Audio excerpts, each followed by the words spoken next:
जानवर, gateway of Hades, पढ़िए, समझते हैं उसको, the rock of the gods, temple of Pan at Mount Hermon. इस पत्थर पर, और फिर यीशु ने क्या कहा 16 में, अपनी कलीसिया बनाऊंगा इस पत्थर पर। तो एक पत्थर किसका है? हेरमोन का, पैन गॉड का। दूसरा पत्थर यीशु खुद को कह रहा है, पढ़िए।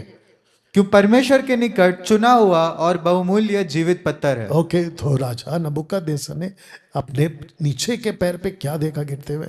किसने आके तोड़ा? एक पत्थर कहीं से आया, पढ़िए। एक पत्थर ने बिना किसी के खोदे। इसका मतलब क्या हुआ कि किसी के बिना पैदा किए अचानक से एक पत्थर आएगा, और वो कौन था? वो यीशु। कलीसिया इसी पर्वत पर यीशु बना रहा है। अधलोक के फाटक इसी कलीसिया पर प्रबल नहीं हो गए। यीशु कैसरिया फिलिपी के देश में आकर, यानी कि नॉर्थ नॉर्थ में कौन है? Mount Hermon. बताता हूँ। Caesarea Philippi is located in the north eastern part of Israel in the south eastern foot hill of Mount Hermon. यीशु यहां पे गया। सबको बताओ कि यीशु पैदा कहां पर हुआ? बैतलहम। यीशु बढ़ा कहां पर हुआ? नासरत में। यीशु सेविकाएं कहां पे किया सबसे ज्यादा? कफरनहूम। चेलों को कहां से चुना? गलील से। यीशु मरा कहां? यरूशलेम। फिर फिलिपिया में क्या कर रहा है? आपने कभी सोचा कि यीशु फिलिपिया में क्या कर रहा है? वो सब ठीक चल रहा है कि देखो, ऐसा झुक के उठ के देखो, इसको रख दो यहाँ पे, इधर लाओ, कहीं पे भी रख दो। सब ठीक चल रहा है कि देखो, उस तरफ उस तरफ उस तरफ, मेरा कैमरा क्या? चलिए बैठिए, आइए, वचन पढ़िए। प्रश्न उठता है कि यीशु क्या कर रहा है? पढ़िए। यीशु कैसरिया फिलिपी के देश में आकर, ऊपर पढ़ो, यानी कि माउंट हेरमोन। यीशु कैसरिया फिलिपी के देश में आकर अपने चेलों से पूछने लगा कि लोग मनुष्य के पुत्र को क्या कहते हैं। अब प्रश्न उठता है कि जीसस को हेमरोन पर्वत पर ही आकर क्यों पूछना पड़ा कि लोग मुझे क्या कहते हैं? तब जाकर किसी ने कुछ तो किसी ने कुछ, total 4 identity. John the Baptist, Elijah, Jeremiah और प्रॉफिट में से कोई है। यीशु ने पतरस को पूछा, तू क्या कहता है? पतरस को पिता ने चुना और कहा कि बोल, ये मसीहा है। तब जाकर 16 में कंप्लीट करो, मैं इस पत्थर पर अपनी कलीसिया बनाऊंगा। कौन सा पत्थर पर? इस पत्थर पर। इस पत्थर, कौन सा पत्थर? जहां से नाम बिगड़ा है, माउंट हेरमोन। कलीसिया खड़ी है अंधकार के फाटक के ऊपर।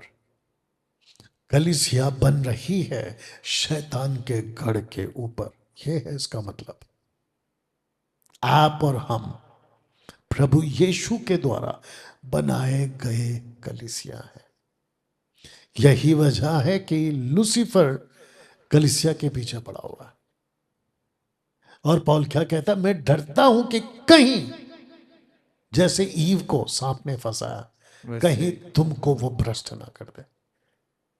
इसलिए कलीसिया का काम है अपनी आंखें प्रभु पर लगाए, अपने रास्ते प्रभु पर चलाए और खुद को प्रभु में मजबूत रखे। इसको पढ़ते हैं, आइज़ाया 14 का 13 पढ़िए। तू मन में कहता तो था, तू मन में कहता तो था, मैं उत्तर। ये याद रखो, आइज़ाया 14:13 है ये। आइज़ाया खुद कहता है कि उत्तर दिशा यानी नॉर्थ दिशा की छोर पर सभा के पर्वत पर विराजूंगा। कौन बैठा है यहाँ पे नॉर्थ में? लूसीफर। एंजल्स कहाँ पर आए? फॉलन एंजल्स, यानी कि सन्स ऑफ गॉड कहां पर है? नॉर्थ में, इसी पर्वत पर। अब इस पर्वत पर ही क्यों? और सबसे इंपॉर्टेंट, डैन यानी कि दान का गोत्र नॉर्थ में ही क्यों? जो कि मैं आपको बता चुका हूं। तो द नंबर्स चैप्टर 2:25, उत्तर अलंग पर दान की छावनी। फिर दान के विषय में उसने कहा, तू बाशान से कूदने वाला सिंह। और फिर नीचे क्या लिखा है? उत्तर और हमात के पास तक का भाग दान का है। तो लूसीफर नॉर्थ में, डैन नॉर्थ में, नेफिलिम्स जो पैदा किए एंजल्स नॉर्थ में। इसको पढ़िए। राजा ने सम्मति लेकर सोने के 2 बछड़े बनाए, तो उसने एक बछड़े को बैतल और दूसरे को दान में स्थापित किया। तो मूर्ति पूजा तो नॉर्थ से फैली है, मूर्ति पूजा। मूर्ति पूजा। अब पहला क्रंथी 15 का 33 में कह लेगा बुरी संगति अच्छे चरित्र को बिगाड़ देती। तो पहले से कौन खड़ा था, बैठा था वहां पे? लूसीफर। इसी पर्वत पर तो नीचे कौन उतरे?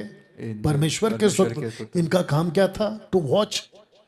लेकिन उतरे वहां पे ही जहां पर बुरी संगति पहले से है। अब पौलुस ने क्यों कहा, अब आपको पता चला होगा। पौलुस क्या कहता है? विश्वासी का अविश्वासी से कोई नाता नहीं, मूर्त पूजने वाले का परमेश्वर के लोगों से कोई नाता नहीं।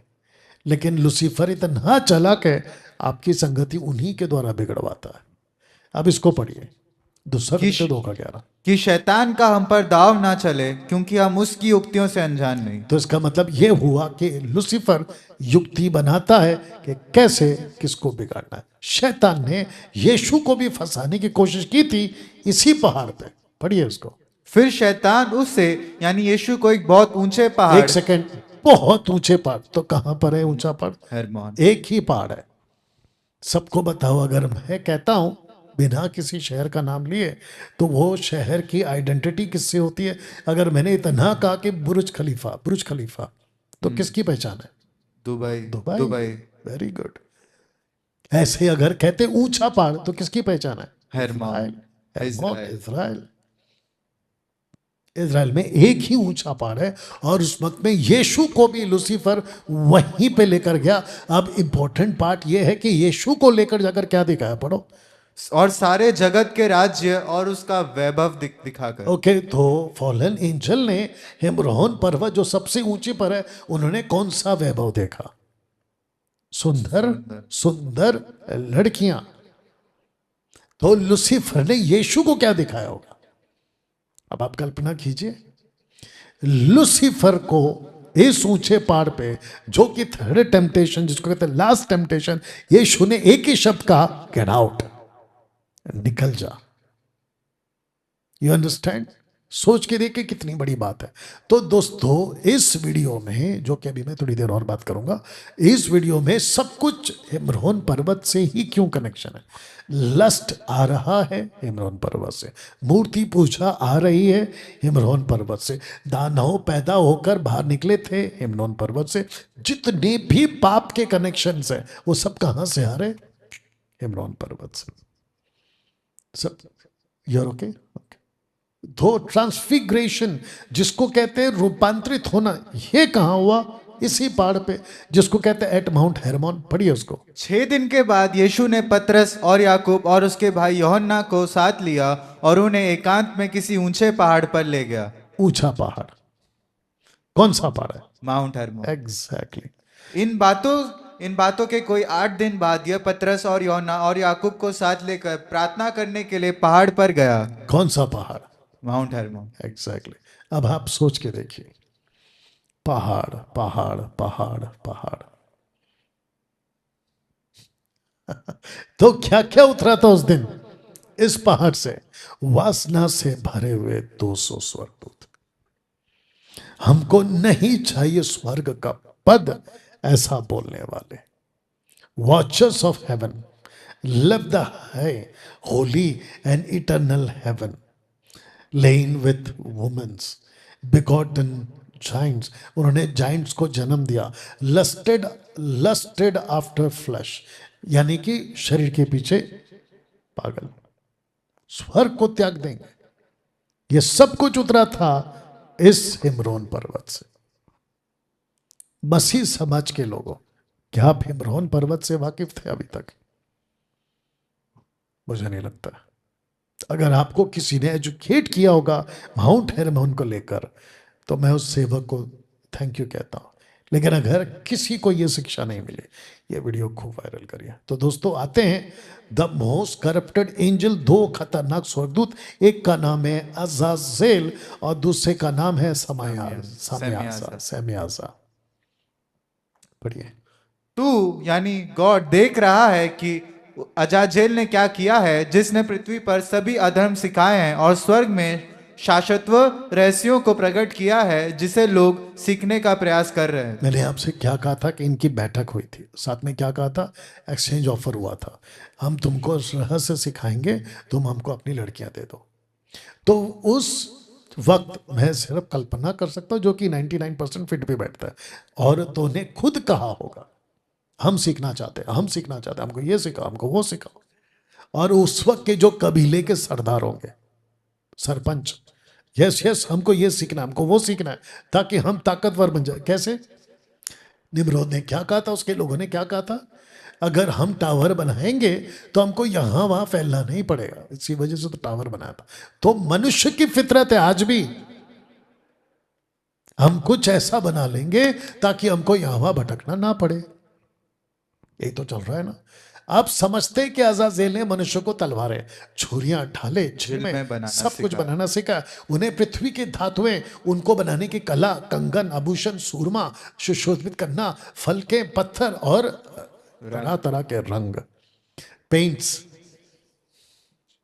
आप देख लो आजकल, मुझे वो कलर पसंद है, मुझे ये कलर पसंद है, मुझे वो कलर पसंद है, और बहुत अभक्ति फैल गई और उन्होंने व्यभिचार किया, भटक गए और सब चाल चलन से भ्रष्ट हो गए।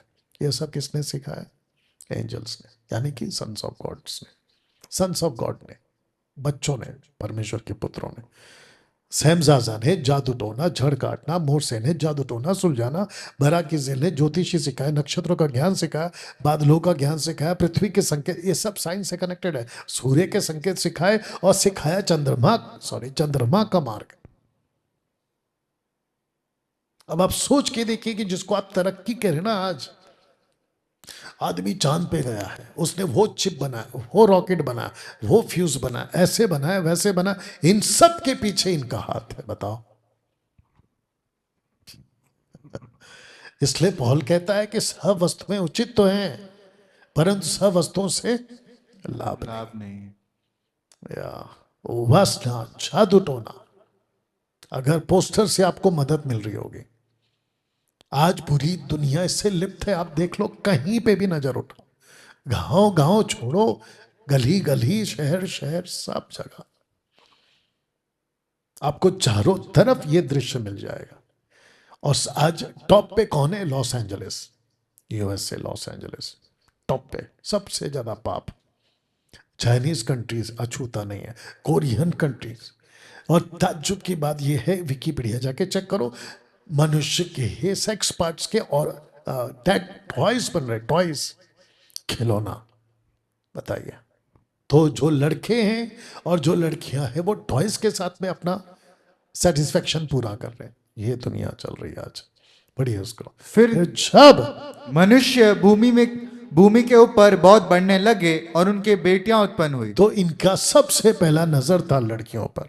अब इसको पढ़िए। तब परमेश्वर के पुत्रों ने मनुष्य की पुत्रियों को देखा कि वे सुंदर हैं, सो उन्होंने जिस जिसको चाहा उनसे ब्याह कर तो लिया। इसको कहते हैं कि हम शादी करेंगे आपकी लड़कियों से और ऐसे बच्चा पैदा करेंगे, लेकिन उसके पीछे है एक्सचेंज ऑफर, वासना की लालसा। अगर फोटो से आपको कुछ हेल्प मिल रहा होगा, इस लेवल तक जिसको कहते हैं ना, देखिए अब मैं किसी को चोट पहुंचाना या किसी को ठेस देने की बात नहीं कर रहा हूं, लेकिन ये फैक्ट है। आज बहुत सी औरतें, आज बहुत सी लड़कियां ऐसी हैं जिनको प्लेजर चाहिए, मतलब उनको खुशी चाहिए पुरुषों से। वो चाहे पुरुष कोई भी हो और कैसा भी हो, उससे कोई मतलब नहीं। सच है कि नहीं? उनको कहीं से भी बस उनको अपने शरीर की भूख मिटानी है। जब पेट पे रोटी की भूख लगती है तो जो टेबल पे खाना होता है उसको खाने की चाह बढ़ जाती है ना, कि उसके ऊपर टूट पड़ते हैं। ऐसे ही मनुष्य, औरतें, पुरुष, वो कैसा भी हो। एग्जाम्पल दे देता हूं, राजा दाऊद युद्ध पे जाना था, नहीं गया। युद्ध घमासान चल रहा है, सबको पता है, जबकि फील्ड पे आगे होना चाहिए था राजा दाऊद का। लेकिन उस शाम जब वो नींद से उठा तो उसके छत के बिल्कुल सामने किसी और औरत या किसी और की औरत ऐसे कपड़ों के साथ में जो उसकी कामुकता को बढ़ाती है और वो उसकी चाह रखता है। आगे आपको पता है क्या हो गया, आप सब जानते हैं आगे क्या हो गया। यू अंडरस्टैंड, वो बच्चा जिंदा नहीं रहा और दाऊद वो नहीं कर सका जो वो कभी सोचा था कि मैं करूंगा, यानी कि परमेश्वर के लिए घर बनाना। जाइंट्स और गॉड्स, ये जाइंट्स थे या गॉड्स थे? क्वेश्चन उठता है। स्वर्गदूत और स्त्रियों की मिली भगत से स्वर्गदूतों ने क्या कहा कि हम परमेश्वर तो नहीं बन सकते। लूसीफर ने क्या कहा, हम परमेश्वर बनना चाहते हैं, उसके ऊपर तो नहीं जा सकते लेकिन तुल्य। उसके तुल्य, मतलब कंपेयर में, तुलना में जाइंट्स पैदा करेंगे जो लिटिल गॉड्स होंगे। इसलिए मैंने कैपिटल जी यूज नहीं किया है, स्मॉल जी यूज किया है। इनकी मिली भगत से, और जिसके चलते जो पैदा हुए थे वो क्या पैदा हुए थे? जाइंट्स, जिसको कहते हैं ना कि अलौकिक बच्चे पैदा हुए, जिसकी हाइट्स जबरदस्त, ताकत जबरदस्त। आपको बताता हूं, आज भी इजराइल में जाइंट्स द्वारा बनाए गए पत्थर, जिसको सरका नहीं सकते, सरकाने की कोशिश की कि वहां से उठा के म्यूजियम तक पहुंचा दे, ऐसा कोई क्रेन, ऐसी कोई मशीन अभी भी नहीं बना पाए कि उसको उठाकर शिफ्ट कर दे। नहीं है इतना बड़ा पत्थर, लेकिन ये लोग उठा उठा के रखते थे। और आपने अभी पढ़ा कि जो इनके शहर बना थी वो कैसी होती थी, आकाश से बातें करती थी। अब आप सोच के देखिए कि कितने बड़े बड़े पत्थरों का इन्होंने इस्तेमाल किया होगा। ये उस वक्त में गॉड्स बनकर घूमते थे।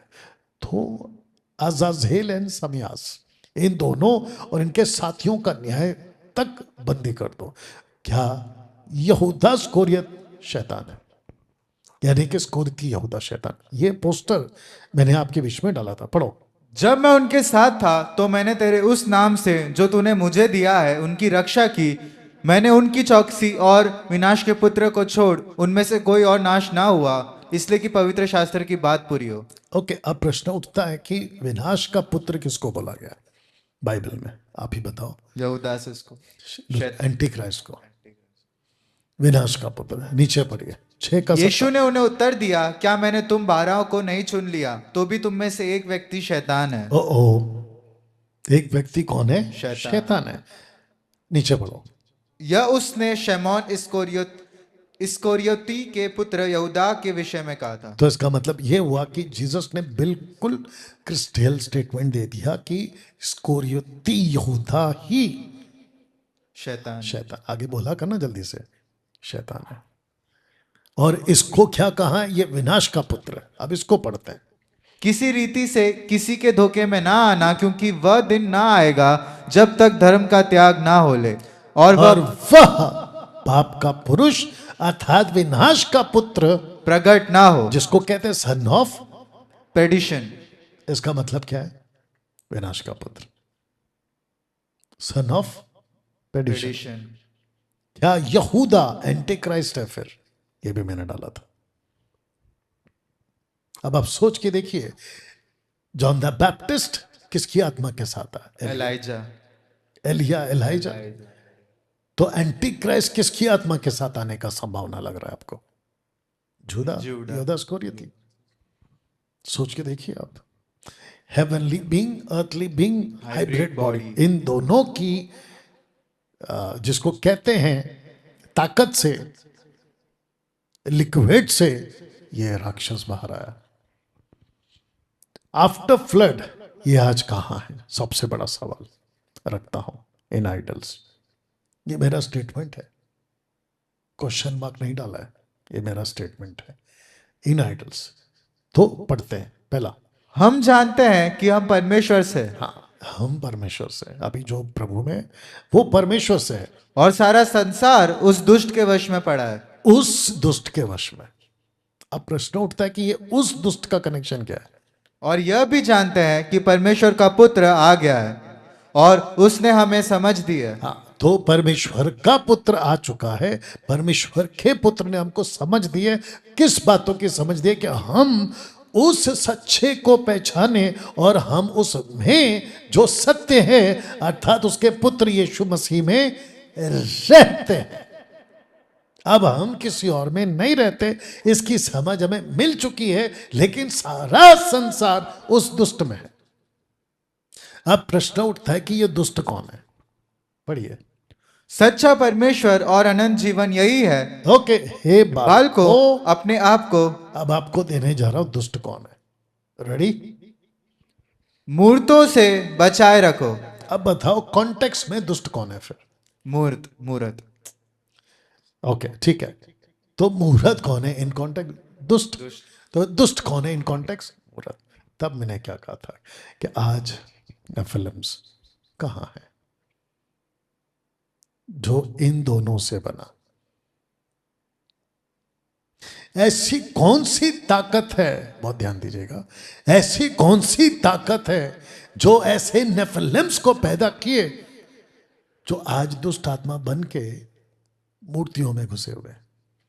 जीसस जब किसी को निकालते थे तो क्या कहते थे?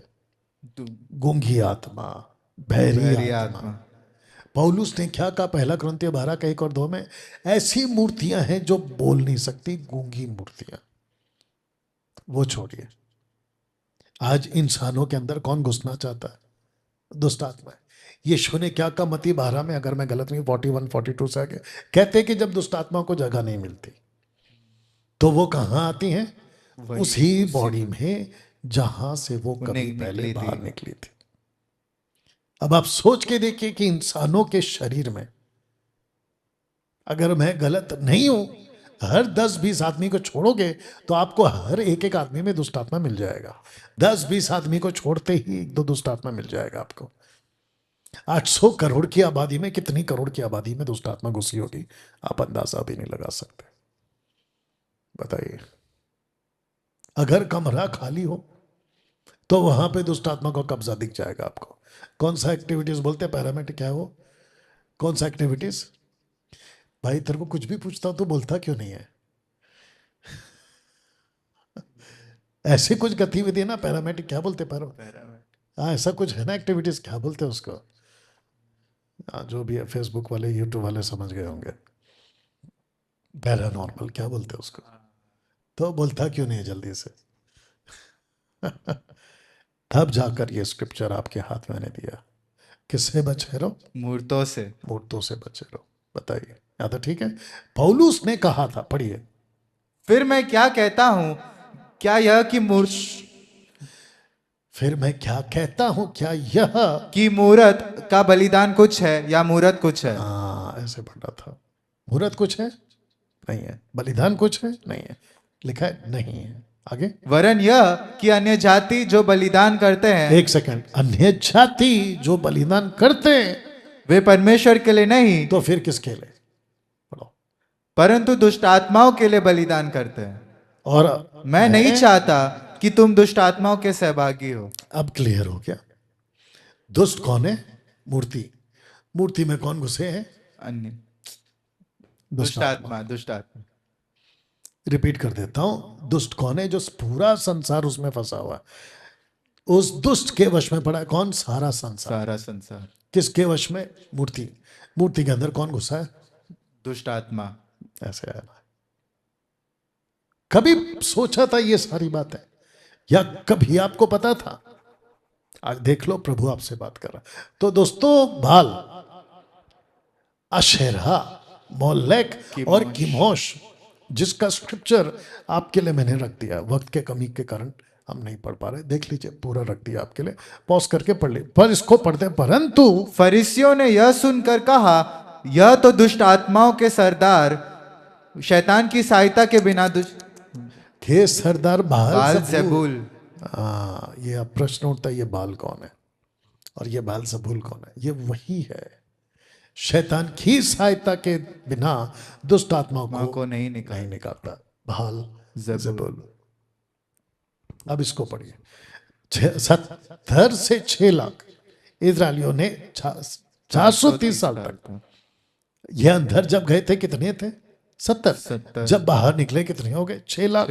इजरायलियों ने 430 साल तक कभी खेती नहीं की थी, कभी पानी की चिंता नहीं की थी, कभी इकोनॉमिक जीवन नहीं जिया था, कपड़ा, चप्पल, धन, साधनों, उत्पादन आदि इनको किसी चीज की चिंता नहीं थी। 430 साल तक ये क्या खाते थे? मिस्र का दिया हुआ खाना। चिंता कौन करेगा कपड़े रोटी की? मिस्र, इजिप्ट का राजा। पानी कहां से कौन चिंता करेगा? मिस्र मिस्र का राजा। लेकिन जब बाहर निकले 40 साल के सफर में, तो चिंता किसने की? कपड़ा रोटी कहां से आएगा? परमेश्वर। परमेश्वर ने। तो इन्होंने कभी इकोनॉमिक जीवन नहीं जिया था, जिसके चलते मैंने आपके लिए एग्जाम्पल रखा। अब प्रश्न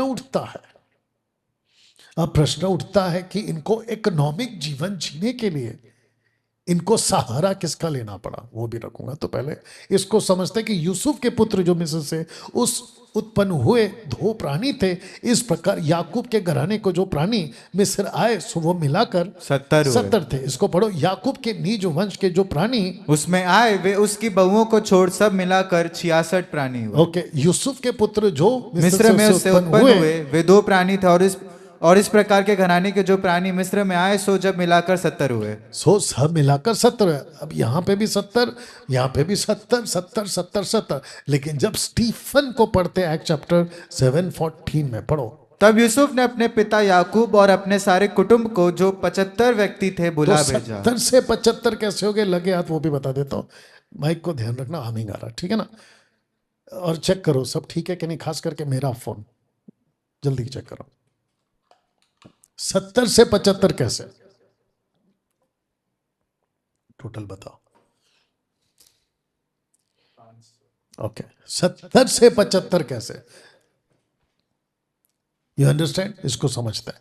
तो सबसे पहले याकूब और उसके लोग, दूसरा यूसुफ, उसकी वाइफ और उसके 2 बच्चे, टोटल मिलाकर हो गए आपके 66।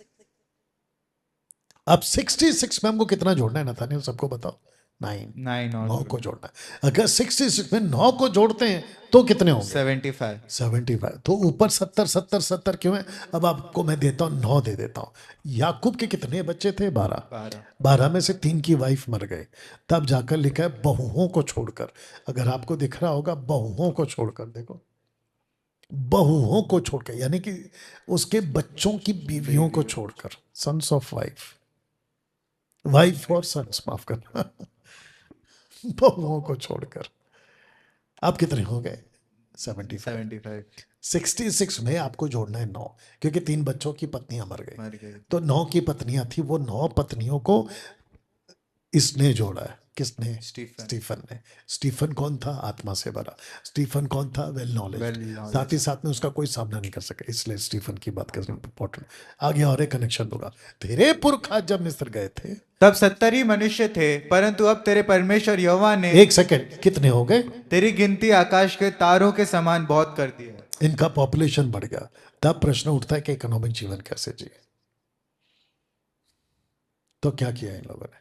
इन लोगों ने जैसा जैसा लगा उसके हिसाब से, जेनेसिस चैप्टर 3, जेनेसिस चैप्टर 7, माफ करना 6, genesis 11, God punish from outside, उसके बाद में स्पिरिट्स फ्रॉम इनसाइड। तो इन्होंने क्या किया कि जो खाना देता है उसकी पूजा करते हैं, जो ताकत देता है बाहर से, उसकी पूजा माफ करना अंदर से, उसकी पूजा करते हैं, जो हर तरह का व्यभिचार दे सकता है उसकी पूजा करते। तो ऐसे 3 गॉड को सेलेक्ट किया इजरायलियों ने। आइडल स्पिरिट, फोटो देख लीजिए। और जैसे ही परमेश्वर को पता चला कि इस पृथ्वी का सबसे ताकतवर इंसान, जिसको कहते हैं शिकारी, किसका शिकारी? मैन हंटर, यानी मनुष्य का शिकार करने वाला निम्रोद, जिसने मूर्ति पूजा की शुरुआत की, और राजा नबूकदनेस्सर ने इतनी बड़ी सोने की मूर्ति बनाई कि जो कोई उसको नहीं झुकेगा आग में डाला जाएगा। और ऐसे करके ये जितने भी देवता, खिमोश, मोलेक, अशरा, बहाल, और ये है दागोन, यानी कि दाऊद राजा के वक्त में जो आर्क ऑफ कवनेंट लेकर गए थे, उसको जो मंदिर में रखा था, ये वो वाला है दागोन। अब प्रश्न नहीं उठता है दोस्तों, मूर्ति पूजा, और इजरायलियों ने अपने अपने हिसाब से, जानते इजरायली क्या करते थे? परमेश्वर को भी खुश रखते थे और देवी देवताओं को भी खुश रखते थे। तो जो खाना देता है, पीछे चला जाता हूं, जो खाना देता है उसके हिसाब से हम उसकी पूजा करेंगे। कहाँ गया ये देखो। अब आपको पता है कि ऊपर से बारिश कौन देता था? परमेश्वर। लेकिन इनका अविश्वासियों का यह मानना था कि हमको जो बारिश देता है वो गॉड अलग है। हमको जो कहाँ गया, हमको जो बारिश देता है वो गॉड अलग है। हमको जो खाना देता है वो गॉड अलग है। हमको जो व्यभिचार देगा, सेक्स देगा, वो गॉड अलग है। तो इन्होंने उनके उनके हिसाब से करना शुरू कर लिया था। इजरायलियों को परमेश्वर ने कभी कोई कमी दी थी? 40 साल खाना ऊपर से आता था, रोटी, कपड़ा, चप्पल कभी फटते नहीं थे, और इनको हर चीज का, और साथ ही साथ सिक्योरिटी, सुरक्षा, फिलिस्तीन से, मोबाइट से, अमोनाइट से, अमोराइट से, इन सब से प्रोटेक्ट करने के भी उनको परमेश्वर ने ताकत दी। तो इनको किसी को का चिंता नहीं था। लेकिन जब ये कनान पहुंचे, मन्ना गिरना बंद, कपड़े चप्पल टूटना फटना शुरू। अब इनको पता चला कि भाई खुद खेती करो, खुद बीज बो। तो इनको दिक्कत आने लगी कि अब क्या करें। उस वक्त में डिपेंड किस पे रहना था? प्रभु पे। प्रार्थना किससे करना था? प्रभु से। लेकिन इन्होंने आसपास के लोगों को नकल किया। अरे तुमको कैसे अनाज मिलता? बोला हम तो बाल की पूजा करते। मैं भी करूं क्या? बोला हाँ करो, तुमको भी मिलेगा। ऐसे जाके ये कॉन्सेप्ट स्टार्ट हो गया। बताइए, आशा करता हूं आप समझ गए। तुम मोलेक के तंबू, और तुम मोलेक के तंबू और रिफान देवता के तारे को लिए फिरते थे। तो कौन कह रहा है? स्टीफन कह रहा है। किसको कह रहा है? इजराइलाइट्स को कह रहा है। इजराइलाइट्स। अर्थात उन आकारों को जिन्हें तुमने दंडवत करने के लिए बनाया था। बताओ, उन आकारों को, यानी कि कुछ ऐसी प्रतिमाएं जिसको परमेश्वर ने सेकंड कमांडमेंट में बोला था किसी की इमेज नहीं बनाना, लेकिन इन्होंने बनाया। नीचे पढ़ो। तुम तो अपने राजा का तंबू और अपने मूर्तों की चरण पीठ और अपने देवता का तारा लिए फिरते रहे। तो इसको कहते हैं तारा, तारा, तारा, जिसको कहते हैं 6 पॉइंट स्टार, यानी कि 6 पॉइंट करने वाला स्टार। दुख की बात यह है कि इजराइल के फ्लैग में आपको यह तारा मिल जाएगा आज भी। सोच के देखिए आप, इजराइल के फ्लैग में यह तारा किसका है? अगर किसी इजराइलाइट्स को पूछोगे आज भी तो वो कहेगा कि ये तो तारा दाऊद का है। लेकिन बाइबल में कहीं पे भी स्टार ऑफ डेविड आपको स्क्रिप्चर नहीं मिलेगा। अब आप सोच के देखिए कि मूर्ति पूजा से लिप्त पूरा विश्व किस तरह से गया। वर्शिप ऑफ बाल, जजाबेल, ठीक है, आज थोड़ा टाइम जाएगा। इसको कहते हैं king Ahab, reigned 874 to 853 BCE, before Christ common era, was the 7th king of northern kingdom of Israel, noted for both significant economic prosperity and extreme religious corruption। जिसको कह सकते हैं कि इसने किसी प्रकार का कोई असर नहीं छोड़ा कि इस औरत के साथ में मूर्ति पूजा में कोई कमी आ जाए। तो इसको कहते हैं कि बाल, एलाइजा, जिसको कहते हैं परदेसी, और जजाबेल, ये तीनों का कनेक्शन आपको बाइबल में जबरदस्त मिलेगा। और साथ ही साथ आपके दिमाग में ये भी बात डाल दूं कि इन्हों के बाद अगर कोई ऊपर उठा लिया गया तो ये वो आदमी है जिसका नाम है एलाइजा। एलाइजा का बाप कौन है नहीं मालूम, एलाइजा का गांव कौन सा है नहीं मालूम, एलाइजा कौन सा ट्राइब का है नहीं मालूम, एलाइजा का शहर कौन सा नहीं मालूम, लेकिन बस इतना लिखा है कि ये परदेसी था। कहाँ लिखा है? पढ़िए। तब और तिशबी एलिया जो गिलाद के परदेसियों में से था, और परदेसी था ये प्रूफ हो गया। ना इसका बाप है, ना इसका माँ है, ना इसका कोई गांव है, ना इसका कोई ट्राइब है, कुछ नहीं लिखा है। अब ये कहां से आया, कहां रहता था, नहीं मालूम। पतरस क्या कहता है? हम इस पृथ्वी पर क्या है? परदेसी। आगे पढ़ो। सम्मुख में उपस्थित रहता हूं, उसके जीवन की शपथ इन वर्षों में मेरे बिना कहे ना तो मैं बरसेगा और ना ओस पड़ेगी। परदेसी में से था, उसने आप से कहा, इजराइल का परमेश्वर यहोवा जिसके सम्मुख में उपस्थित था, उसने कहा। अब आपका प्रश्न उठता है, इसने सबसे पहला क्या रोक दिया? बारिश। बारिश, बारिश रुका मतलब क्या रुक गया? पानी। पानी। अब दर्शकों जल्दी चेक करो कितने हैं। दर्शकों आपको भी कहना चाहता हूं, जैसे ही पानी रुक जाएगा तो उसका साइड इफेक्ट क्या क्या है? ओके, साइड इफेक्ट फेसबुक पे कितने लोग हैं?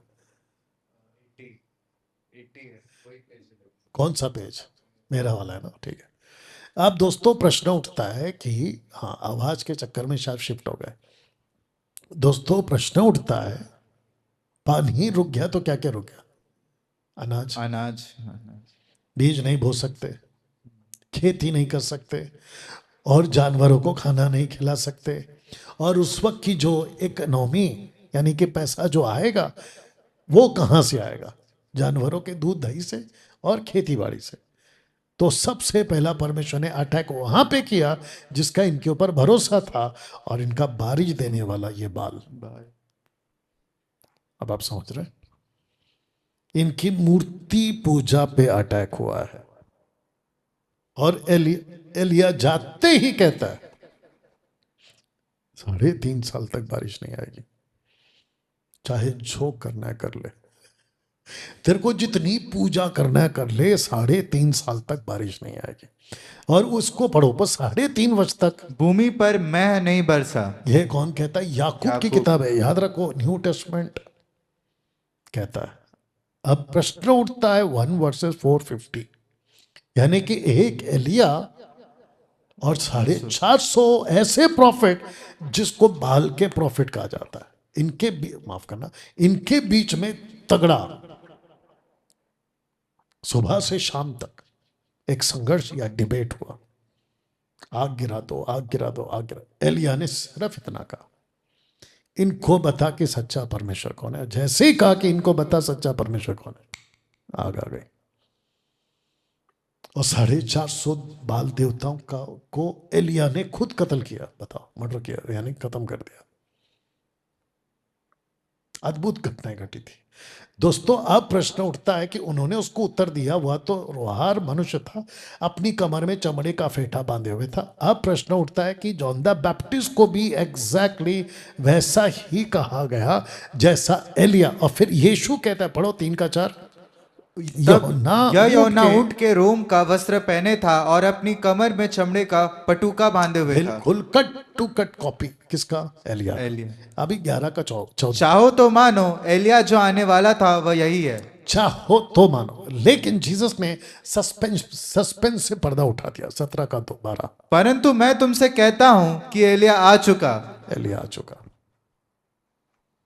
अब प्रश्न उठता है, नेफिलिम्स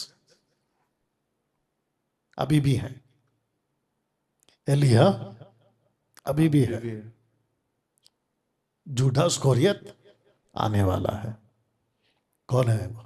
एंटी क्राइस्ट। एलिया आ चुका है जॉन द बैप्टिस्ट के रूप में, और नेफिलिम्स मूर्तियों के रूप में अभी भी है। दोस्तों बताता हूं कि जज़ाबेल का क्या हुआ। इज़ाबेल को इजराइल की भूमि में कुत्ते खाएंगे और उसको मिट्टी देने वाला कोई ना होगा। तब वह द्वार खोल कर भाग गया। खिड़की पर से इसको धक्का दे के नीचे गिरा दिया गया, और जब ये नीचे गिरी तो उसका पूरा बॉडी से खून गया, और कुत्तों ने इसके खून को चाटा और इसके मांस को खाया है। बताओ, ये हालत हुई है। तो दोस्तों आज पूरी दुनिया उसी आत्मा से भरी हुई है जिसको कहते हैं जज़ेबेल, माफ करना, भाल, या उसी नेफिलिम की आत्मा। अगर कोई अच्छा गाता है तो उसको कहते हैं इसके गले में सरस्वती बैठी है। अगर कोई अच्छा नाचता है तो कहते हैं नटराज बैठा है। और ऐसे ही दुनिया के जितने भी ऐशो आराम, लाइफ अगर अच्छी जीनी है तो उसके हिसाब से देवता बने हैं, उसको पूजा करो और आप रिच हो जाओगे, अमीर हो जाओगे। आज पूरी दुनिया उसी आत्मा का शिकार है जिसको कहते हैं नेफिलिम्स, दानव। वो पहले बाहर से बड़े बड़े थे, अब वो अंदर से आकर आपको बड़ा बना रहे। एंटी क्राइस्ट, यहां भी मूर्ति पूजा, उसकी मूर्ति बनाओ, मूर्ति पूजा से ही एंड होगा। और मैं आ चुका हूं समाप्ति पर, पढ़िए। और उन चिन्हों के कारण जिन्हें उस पशु के सामने दिखाने का अधिकार उसे दिया गया था, वह पृथ्वी के रहने वालों को इस प्रकार भरमाता था कि परमेश्वर के रहने वालों से कहता था कि जिस पशु के तलवार लगी थी वह वो जी गया है, उसकी मूर्ति बनाओ। वापस मूर्ति आ गया। तो इसका मतलब ये हुआ कि दुनिया जो समाप्त होगी वो मूर्ति पूजा से ही समाप्त होगी, और जो दुनिया आफ्टर द फ्लड शुरू हुई थी वो मूर्ति पूजा से ही शुरू हुई थी। आगे पढ़िए। और उसे उस पशु की मूरत में प्राण डालने का अधिकार दिया गया कि पशु की मूरत बोलने लगे और पशु की मूरत बोलने लगे और जितने लोग उस पशु की मूरत की पूजा ना करें उन्हें मरवा डाले। अब आपको बताता हूं कि अगर ऐसे जाओ, कहते हैं कि आगे जाओ तो खाई है, पीछे जाओ तो कुआं है, ऐसे गए तो मरेंगे, वैसे गए तो मरेंगे। अगर मूर्ति पूजा नहीं की तो एंटी क्राइस्ट मारेगा, और अगर मूर्ति पूजा की, आइए देखते कौन मारेगा। तो पशु की पूजा दुनिया का अंत। आपके बीच में ये बात रख रहा हूं, पढ़िए, मैं पढ़ देता हूं। और पृथ्वी के वे सब रहने वाले उस पशु की पूजा करें। मैंने स्क्रिप्चर को ए पार्ट को बी पे रखा हूं, बी पार्ट को ए पे रखा हूं आपको समझने के लिए। पृथ्वी के सब रहने वाले उस पशु की पूजा करेंगे। तो वचन 8 यानी कि ए का बी कर दिया मैंने, जिनके नाम उस मेमने के जीवन के पुस्तक में लिखे नहीं गए वे पशु की पूजा करेंगे। बाप रे। तो इसका मतलब ये हुआ कि आफ्टर द फ्लड, जिसको हम राक्षस कहते हैं, दानव कहते हैं, वो आज की तारीख में बन चुका है मूर्ति, आइडल्स।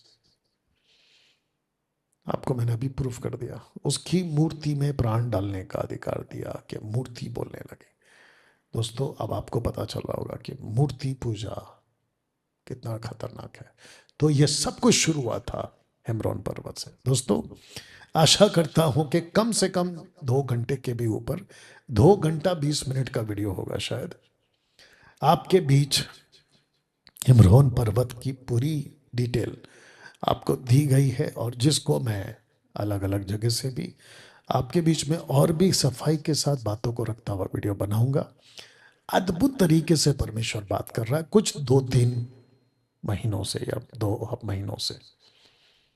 आइए प्रार्थना करके समाप्त करते हैं। सृष्टिकर्ता पिता तेरा धन्यवाद प्रभु जी, मैं जानता हूं कि आज आपने सबसे बात किया प्रभु, ऐसी बातों को और भी समझ सके। जब जब जहां जहां ये वीडियो प्ले होगा या इसको देखा व सुना जाएगा, उन सब के जीवन से प्रभु जी आप बात करें, ऐसी मैं आपसे विनती करता हूं प्रभु। सब कुछ तेरे हाथों में सौंपते हुए ये प्रार्थना प्रभु यीशु के नाम से, आमीन। चलिए दोस्तों अपना ख्याल रखें, वीडियो को खूब शेयर करें। याद रखिए मसीह के साथ बने रहें तो ही आप सुरक्षित हैं। प्रभु आपको आशीष दे। God bless.